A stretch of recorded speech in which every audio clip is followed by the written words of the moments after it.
I wanted to start the conversation by giving you some background on the Mahavakyas. I mean, you all have some familiarity with them because, you've heard them before, and we chanted some of them. But to understand that these beautiful sayings have a deep history in the yogic tradition. And this is a tradition that's well over 5,000 years old. And yoga has, as I try to explain in this first page, right, yoga is really based on the ancient texts called the Vedas, which were written, at least around 1500 BC. So they go way, way back. There are 4 Vedas: the Rig Veda, the Yajur Veda, the Sama Veda, and the Atharva Veda. Now, I'm giving you a lot of Sanskrit, and you don't have to remember any of this, but I'm just trying to give you some of the historical context. And so each one of the Vedas have these 4 different parts, and we're talking about lots of verses in each one of the Vedas and in each one of the parts. So there are the Samhitas, which are various benedictions and mantras. There are Aranyakas, that are ceremonies, sacrifices, and rituals, like the Yagniyas, the fire ceremonies, and various things like that. There are the Brahmanas, which are the commentaries on those. And then there are the Upanishads. So it's the Upanishads from which the Mahavakyas come. So it's like we have this vast field of texts and knowledge and information. And in 4, actually, each of the Vedas is very different from one another in terms of what it emphasizes. One emphasizes practice. One emphasizes like daily rules of living and rituals for making sure that your child doesn't get snake bites and things like that. And then one of them has a lot more philosophical. So they really vary, but each one of them toward the end is really, that's where the juicy part in terms of the understanding, the philosophical understandings, and the deep practice come into play. So Vedanta means Veda, Anta, end. So the Vedanta is the end of the Upanishads. And so we have the Vedantic tradition. I'm sorry, the Vedanta is the end portion of the Vedas. And that is where the Upanishads come from. So we've got this huge, vast amount of knowledge in the Vedas. And then it's like it gets siphoned down or pared down into these, there are 108 Upanishads. And these are full of the beautiful philosophical wisdom. And some of it is told through story, and is actually very approachable. It's actually very beautiful. And that is like distilling the end portion of each one of the Vedas. So the word Upanishad, up, by, come, means, and sit, shad, sit. So come sit by me, come sit by the teacher and hear the wisdom of the Vedas. So there are 108 Upanishads. None of them are nearly as long as the Vedas. So again, we're getting narrower and narrower and narrower. And then what the great saints did is, out of these Upanishads, they sifted through and they found the sayings, the brief sayings that had the greatest portion of the spiritual message. And those were the Mahavakyas, the great sayings, the great utterance. Vakya is speech, it means to utter, to make the sound. And Maha means great. So that's what the Mahavakyas are. So some of you, I'm sure, have heard the term Vedanta or Advaita Vedanta, sometimes pronounced Advaita Vedanta. And so Vedanta is referring to this distilled wisdom of the Upanishads at the end of the Vedas. And Advaita Vedanta has to do with non-dual Vedanta. So that seeing this wisdom sifted through as presenting the non-duality of the one being, the one existence, not the duality of me and God, or even the duality of me and you and you and you and you, but the understanding that this is all truly unitive.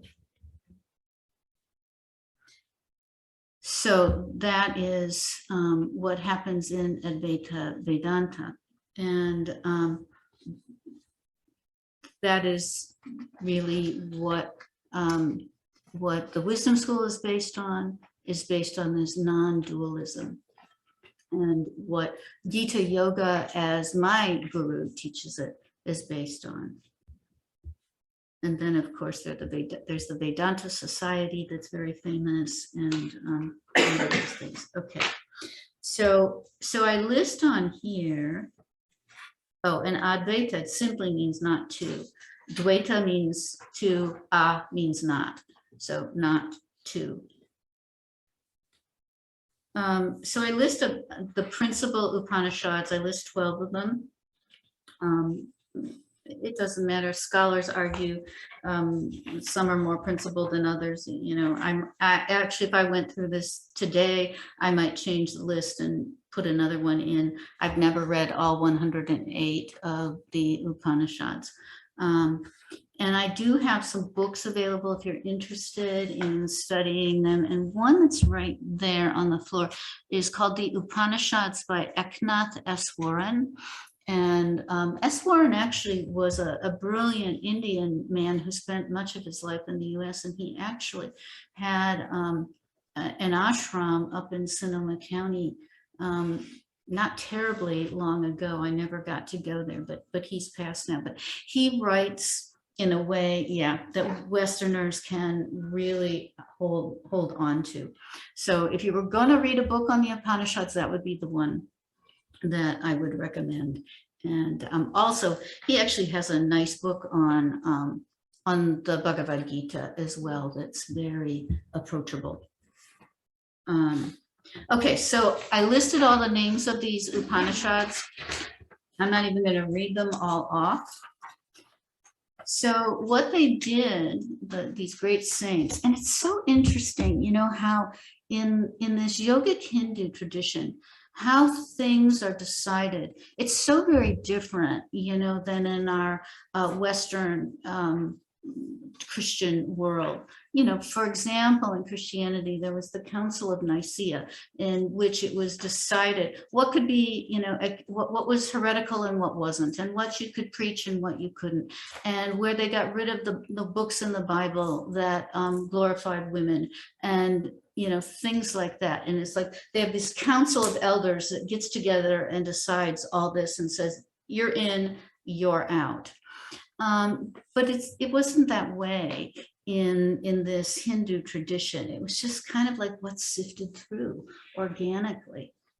And so what sifted through organically is you have these 4 Vedas with thousands and thousands of lines and pages. And then you have the Upanishads, each a little bit shorter, distilling the wisdom. And then, because the Upanishads come from the Vedas, 4 major Mahavakyas came to the surface, were distilled to the surface, one each from one of the Vedas, one of the 4 Vedas. So that's why there are 4 Mahavakyas. However, there are many other Mahavakyas as well, because there are many, many lines in these classic Hindu texts that refer to the unitive consciousness. So again, there are more, and we're going to talk about some of those other ones because I feel like they're important to understand, actually, to build up to understanding what these four essentially mean. So just to be clear, the Mahavakyas are statements or utterances from the Vedas, and they're found in the Upanishads. A Mahavakya declares that Brahma, infinite existence, consciousness, God, and the individual, the jiva, are one. They're Advaita, not two. And you know, in here I write infinite existence, consciousness, God. And the important thing to try to remember is that the Brahma that we're talking about is what I talk about in Kali Ki Reiki as limitless love. Okay, it's not the God of dualism that is some kind of separate being. And in Hinduism, you know, there's this triumvirate of gods, right? There's Brahma, Vishnu, and Shiva. And they have form and they do things in the world, and they're active. Brahma's the creator, Vishnu's the sustainer, and Shiva is the destroyer. And Vishnu takes on forms, the avatars of Rama and Krishna and things like that. But each one of them actually are also understood to be the absolute. So yes, they have these appearances of form or being a God doing activities, creating, destroying, sustaining. But that's just an appearance. Each one of them is actually the Brahma or the Brahman, the absolute. So it gets confusing. And this is why people thought of Hinduism as being polytheistic, right? But those are just aspects, just like we are just aspects or appearances in the great consciousness of the Brahman. The love force in us, right, is an appearance or an projection, even an extrapolation of the love force of the limitless love, right? And we talk about this. The limitless love is changeless, it's absolute, it's stillness. But there is this movement within it, or its own movement within its stillness. That's the love force. And then within us, there's our own individual prana, energy, love force. And all of this, however, is only that. And this is what we're trying to understand in so many ways. And actually, it's okay. You know, it gets hard to wrap your mind around it, but it's okay to try to wrap your mind around it, because we can realize this through our knowledge and our wisdom, as well as through experience. And so I hope today we'll do a little bit of both. Okay. So we're talking about Brahma as absolute awareness. And by the way, same thing with Kali, you know, or the three goddesses in Hinduism, Kali, or Durga, Saraswati, and Lakshmi. They're all just projections or aspects of the one. And then we talk about Kali herself as that one. And so again, it gets confusing. It's like, okay, yeah, so there's all these there's all these dualistic appearances, even in our deities. And in our life and in our existence and our sense of, you know, I'm a separate being from Rochelle, right? And we act in the world in this way. And yet we understand in a certain way, this is all the play of the divine, of the Brahman. Literally the play, as if we're figures on a stage. but the stage is the great consciousness. So sometimes there's a comparison between the great Brahman, the great infinite existence, and our dreaming. In other words, partly what we call reality could be considered Brahman dreaming. And when you think about when we dream, what that's like, we're dreaming, but the characters, the circumstances, the situations, it all feels incredibly real. It is real as we're dreaming it. We have the emotions, we have the sensations. Sometimes we can smell things in our dreams. You know, it's all very, very real. We can touch things. We also sometimes can, you know, fly or whatever, but it's all very real. And then we wake up, let's say I'm having a dream about Linda and she and I are having a conversation.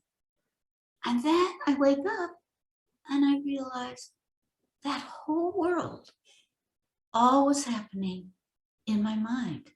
And it was realistic down to the detail. You know, we were having this conversation and we were sitting in that room and we were petting Kiwi the cat, and you know, but it was all happening in the mind. And so that's one way of trying to understand this Maya, this illusion that we're living in.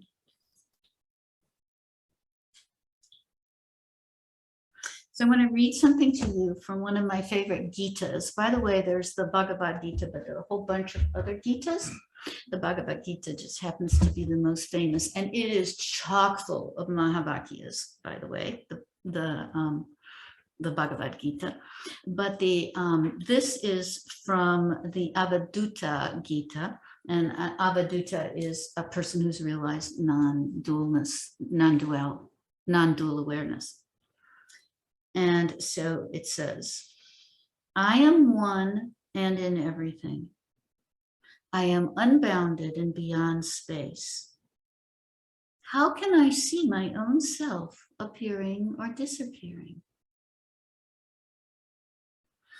Why do you not understand you are truly that absolute one? You are that eternal Atman, reflecting all equally. You are the unrefuted Lord and ever shining. Then how can you think of light or darkness? Remember, we've talked about the sun gives its light, but it doesn't necessarily even know what light is. It's just, that's just what the sun is, who the sun is. You will never born and you will never die. You've never had a body. The Upanishads declare in many different ways this avowed truth. All is Brahman.